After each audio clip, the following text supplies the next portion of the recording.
The POCO X7 Pro is scheduled to receive its next software update in the form of HyperOS 2.1, based on Android 15.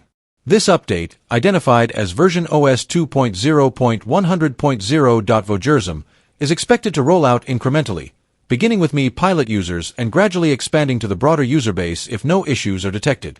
HyperOS 2.1 introduces several enhancements, including more efficient memory management, refined system animations, improved gaming performance through an enhanced game turbo mode, and strengthened privacy and security features. Additionally, the update brings new functionalities such as a customizable Smart button, replacing the traditional alert slider, offering users greater control over device interactions.